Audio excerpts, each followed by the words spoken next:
제가 드디어 백수 탈출을 했습니다. 올해 1월 미국 항공사 지상직에 취업을 하게 되었는데요. 그래서 오늘은 저처럼 미국에서 취업을 준비 중이신 초보 취준생들을 위해 제가 준비한 과정과 소소한 꿀팁들을 나눠보려고 하는데요. 저도 처음 도전할 때 이제 어디서부터 어떻게 시작해야 될지 막막했어서 저와 비슷한 고민을 가지고 계신 분들에게 조금이나마 도움이 될까 하는 마음에 영상을 만들게 되었습니다. 일단 오늘은 크게 5가지 챕터로 좀 이야기를 해보려고 해요. 잡서치, 레주메, 인터뷰, 합격 후 과정, 마지막으로 현재 근무 환경에 대해서 좀 이야기해 볼게요. 이미 많은 분들이 알고 계시겠지만 저는 링크드인, 인디드, 글래스도어를 통해서 미국 내 잡 오퍼에 관한 정보를 얻었어요. 하지만 제가 원하는 포지션이 원하는 지역에 언제 오퍼가 나올지 모르는 상황에서 매일매일 확인하는 게 쉽지가 않더라고요. 그래서 저는 제가 희망하는 포지션과 지역에 대한 구직 정보를 이메일로 받아볼 수 있게 설정을 해두었어요. 그럼 이제 매일매일 이렇게 이메일로 써머리된 내용을 받아볼 수 있어서 편리하더라고요. 번외이긴 한데 사실 한국에 살 때는 이메일은 회사에서 업무할 때 외에는 사용한 적이 거의 없었는데 신기하게도 미국은 이제 이 이메일이 굉장히 활성화되어 있는 느낌이에요. 그래서 미국에서 구직 활동을 하실 예정이라면 메인으로 사용하실 이메일 주소 하나쯤은 꼭 만드시고 그리고 수시로 체크하시기를 꼭꼭 추천드려요. 그렇게 저는 지난 11월 중순 이메일로 날아온 잡 포스팅을 통해서 현재 포지션에 대한 정보를 발견하게 되었어요. 잡 포스팅을 확인한 후에 제가 제일 먼저 한 일은 바로 이제 리포스팅을 꼼꼼하게 읽는 거였는데요.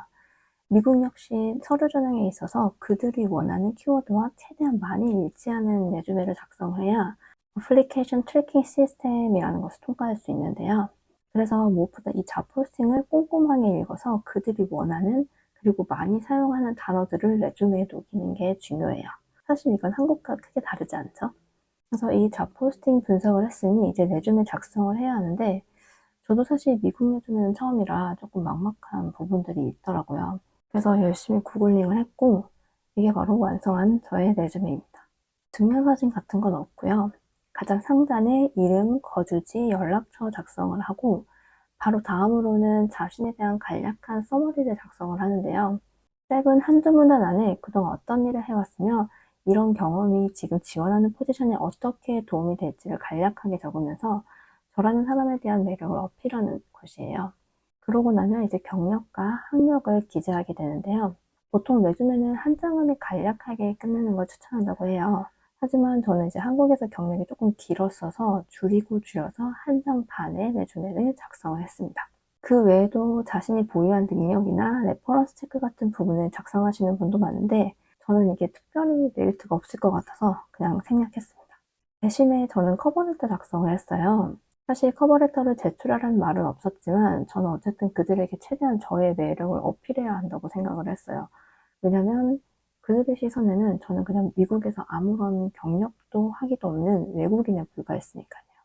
사실 커버레터 작성을 많이들 두려워하시고 필수가 아니라면 제외하시는 경우가 많은 것 같은데 개인적으로는 커버레터를 꼭 쓰시길 추천드립니다. 특히 저처럼 이제 해외에서 처음 취업을 도전하시는 분이라면 꼭 쓰시길 추천드려요. 커버레터는 한 장 정도 분량을 쓰시는 게 좋은데요. 저는 레주메에 다 어필하지 못한 저의 경력과 함께 개인적인 경험을 어필하는 내용을 작성을 했어요. 그래서 이렇게 작성한 레주메와 커버레터는 챗 GPT를 이용해서 마지막 검토를 했습니다. 이 챗 GPT로 단순히 영어적인 검토뿐만 아니라 잡포스팅된 내용을 보여주고 해당 포지션에 적합한 레주메와 커버레터인지를 함께 검토를 했어요. 그렇게 제출하고 나니 역시나 감감무소식이었습니다. 그래서 아 떨어졌구나 하고 손 놓고 있었어요. 그러다 열흘 정도 지났을 때쯤 서류 전형 합격 이메일이 왔습니다. 인펄슨 인터뷰를 보러 오라는 내용이었고요. 해당 메일에는 인터뷰 시간을 셀렉할 수 있는 링크가 같이 있었어요. 근데 여러분 제가 아까도 잠깐 말씀드렸다시피 제가 미국에 온 이후로 바뀐 것 중에 하나가 바로 이 이메일 체크를 수시로 하는 거거든요. 그날도 습관처럼 이메일 체크를 하다 합격 통보 메일이 온 지 6분 만에 제가 이 메일을 확인하게 되었습니다. 그래서 보니까 아직 아무도 인터뷰 시간을 셀렉하지 않았더라고요. 덕분에 제가 희망하는 그리고 나름 유리하다고 생각되는 시간을 선택할 수 있었어요. 그렇게 이제 인터뷰까지 남은 시간은 3일이 있었습니다. 첫날은 이제 미국 인터뷰 방법에 대한 한국 분들이 올려주신 유튜브 영상을 좀 찾아봤어요.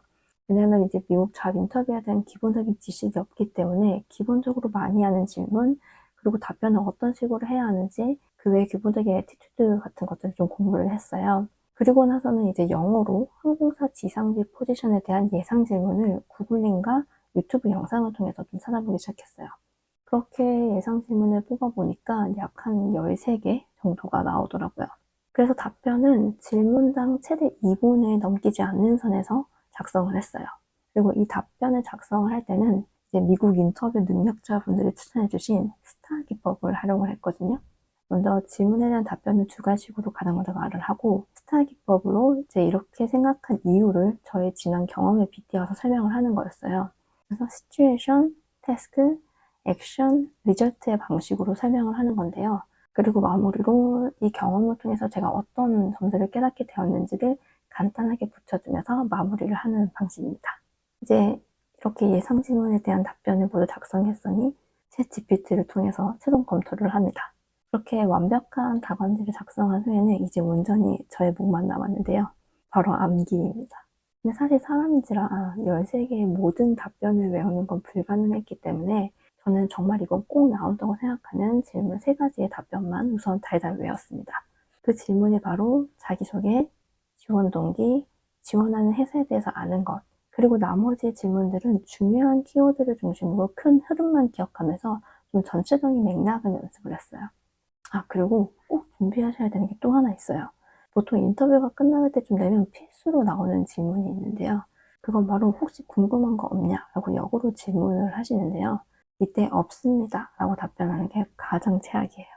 어떤 거라도 좋으니 꼭 질문을 하셔야 하는데요. 그렇다고 입사 후에 이제 베네핏이나 연봉과 관련된 질문들을 조금 피하시는 게 좋다고 해요. 저는 2개의 질문을 준비해 갔는데요.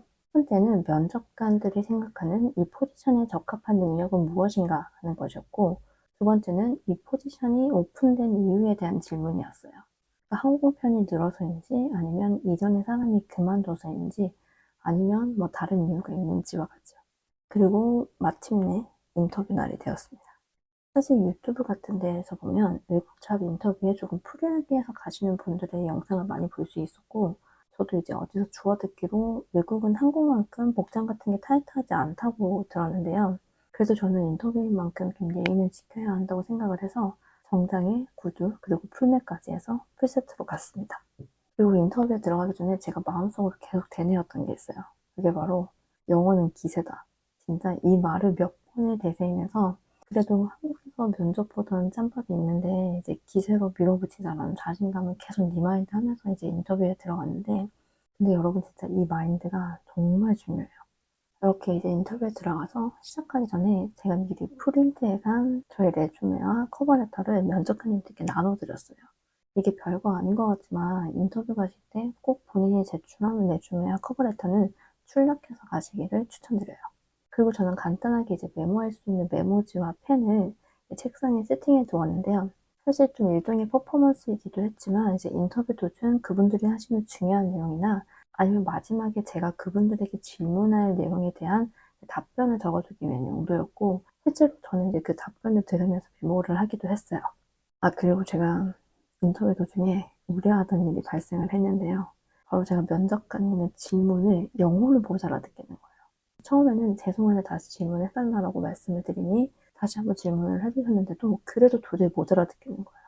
근데 이제 여기서 제가 질문을 못 알아듣겠다라고 말을 하면 절대 안 되겠죠.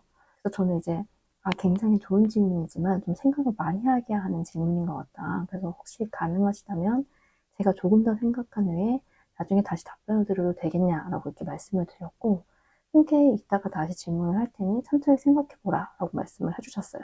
그리고 이제 면접이 끝나갈 때쯤 다시 질문을 해주셨는데, 신기하게도 그땐 제가 긴장감이 덜해서인지 이제 질문이 들리는 거예요. 그래서 답변을 하면서 조금 위기를 모면할 수 있었습니다. 그렇게 준비한 모든 인터뷰가 끝이 났고, 제가 예상했던 13개의 예상 질문에서 거의 다 나왔었어요. 그리고 이게 신기하게도 이제 끝나고 나왔을 때 후회되거나 아쉬운 게 하나도 없었고, 저는 오히려 너무 재미있어서 인터뷰 또 보고 싶다라는 생각이 들 정도였거든요. 이런 자신감이 넘치는 마음이 통했는지 몰라도 이제 저는 이제 인터뷰 합격과 함께 트레이닝에 참가하라는 연락을 받게 되었습니다. 트레이닝까지는 이제 한 달 정도 시간이 있어서 그동안 사실 넉넉히 좀 쉬면 될 줄 알았는데 그날부터 정말 폭풍 이메일이 오기 시작하더라고요. 사실 한국에서 취업을 할 때는 이제 경력 증빙이나 급여 지급과 관련된 이제 몇 가지 서류들을 인사팀에 이제 전달을 드리면 알아서 이렇게 착착착 해주시잖아요. 근데 미국 취업은 제가 처음이라 몰랐는데 여기는 입사 전에 해야 할 게 너무 많더라고요. 그래서 가장 먼저 했던 게 백그라운드 체크를 하게 되었는데요. 이건 쉽게 말하면 제가 레주메에 작성한 경력과 학력이 맞는지를 확인을 하는 건데 미국은 이 백그라운드 체크만 전문으로 하는 회사가 따로 있더라고요. 근데 사실 제 이력사항은 미국이 아닌 전부 한국에서 한 거라서 이걸 과연 체크를 할까 싶었는데 저는 결과지를 받고 정말 깜짝 놀랐습니다. 결과지에는 제가 이전에 다닌 직장과 학교에 모두 전화를 해서 어느 부서에 누구와 통화를 해서 이러이러한 사람이 있었고 어떤 일을 했는지를 확인을 했다. 이런 게 전부 다 적혀 있더라고요. 그때 제가 정말 떠올랐던 게 미국에서 취업을 할 때 절대 거짓 정보를 쓰지 말라는 유튜브 영상을 본 게 있었거든요. 그 영상이 정말 딱이었습니다. 그러니까 미국도 아니고 외국 회사인데 어떻게 알겠어? 라고 했는데 진짜 다 전화를 해서 확인을 하더라고요. 그러니까 여러분 절대 거짓 정보 쓰시면 안 됩니다. 그러고 나서는 이제 드러그 테스트와 각종 회사에서 필요한 서류들을 작성을 해야 했는데요. 미국 같은 경우는 세금 보고 문서도 제가 작성을 하더라고요. 그래서 여기서 살짝 멘붕이었는데 왜냐하면 저희 남편도 개인 사업자라서 직장인들이 하는 이런 세금 보고 폼에 익숙하지가 않아서 잘 모르더라고요. 그래서 제가 찾은 대답은 챗 GPT였습니다. 여러분 저 진짜 GPT 없었으면 취업 못했을 것 같아요. 진짜 이걸로 하나하나 다 물어가면서 세금 보고 양식까지 다 작성을 해서 제출을 했습니다. 그리고 저 같은 경우는 아무래도 공항에서 근무를 하는 거다 보니까 좀 필요한 서류나 진행하는 절차들이 조금 더 있었어요. 그렇게 저는 1월 첫 주부터 2주 동안 트레이닝에 참가를 하게 되었고요. 트레이닝 받으면서도 총 6번의 테스트가 있었고 이 테스트를 모두 통과를 해야 최종 합격을 하게 되는 그런 프로세스였어요. 네, 사실 영어가 완벽하지 않다 보니 수업을 들으면서도 좀 여러 가지 힘든 점들이 많았는데 왜냐면 이제 공항에서 사용하는 단어들이 사실 평소에 잘 사용하지 않는 낯선 단어들이 많았고 뭐 위험물질이나 반입금지 물품 같은 이제 그런 세부 항목들은 사실 한국어로도 어색한 단어들인데 이걸 영어로 다 듣다 보니까 진짜 머리가 터질 것 같은 거예요. 그리고 또 이 수업에서 사용하는 책은 이제 외부 반출이 금지가 되어 있어서 딱 수업 시간에만 사용하고 바로 해소해 가세요. 그러니까 진짜 연습장 빼곡하게 매일매일 메모를 하고 매일 집에 와서 복습에 복습을 했던 것 같아요. 네, 그래서 그렇게 피나는 트레이닝까지 거친 후에 최종 합격을 하고 지금 저는 일을 한 지 이제 한 달 차가 되었는데요. 사실 업무적인 거는 이제 계속 배워가고 있고 그리고 어느 부분은 이제 조금 손이 익어가기도 하고 그리고 일을 하다가 모르는 부분이 있으면 사실 주변에 항상 선배들이 계시기 때문에 이제 물어가면서 일을 하고 있어서 사실 큰 어려움은 없어요. 근데 이제 가장 큰 어려움은 아무래도 영어인데요. 이제 아시다시피 미국 분들은 스몰 토크를 굉장히 좋아하잖아요. 그리고 생각보다 제가 생각하는 이상으로 굉장히 다양한 질문을 하시는 탑승객분들이 많으세요. 그래서 이제 매일매일 길을 쫑긋 세워가면서 집중에 또 집중을 하고 있습니다. 근데 뭐 사실 이거는 이 직업이 아니더라도 제가 미국에서 살다 보면 언젠가 한 번은 사실 거쳐야 하는 부분이기 때문에 열심히 돈도 벌면서 기쁜 마음으로 영어 공부를 한다는 생각으로 열심히 하고 있어요. 근데 제가 취업을 하고 나서 이제 회사 사람들을 보면서 느낀 게 미국은 정말 이 나이나 이전의 경력 같은 게 크게 중요하지가 않은 것 같아요. 물론 중요한 산업군도 있긴 하지만요. 제 동기만 하더라도 정말 다양한 연령대에 다양한 이전 경력을 가진 사람들이 모여 있거든요. 그래서 혹시나 저처럼 항공사 지상직을 고민 중이시라면 나이나 경력 때문에 고민하시지는 않으셨으면 좋겠어요. 그리고 일부 항공사의 경우에는 지상직 지원 조건에 이제 서비스직에서 최소 1년 근무한 이력이 있어야 하는 곳도 있거든요. 그래서 이건 본인이 희망하는 항공사들이 이전에 올려놓은 구인 정보를 보시면서 필요한 조건들이 어떤 것들인지 미리 좀 확인을 하시고 미리미리 준비를 해두시면 좋을 것 같아요. 오늘 이렇게 이야기를 하다 보니까 굉장히 길어졌는데요. 혹시나 추가로 궁금하신 게 있으시다면 댓글 남겨주시면 제가 또 아는 한에서 답변 드릴 수 있도록 할게요. 긴 영상 봐주셔서 너무 감사하고요. 앞으로는 신입 직장인으로 고군분투하면서 또 열심히 갓생하는 모습을 계속 보여드리도록 하겠습니다. 다음 영상에서 만나요. 안녕.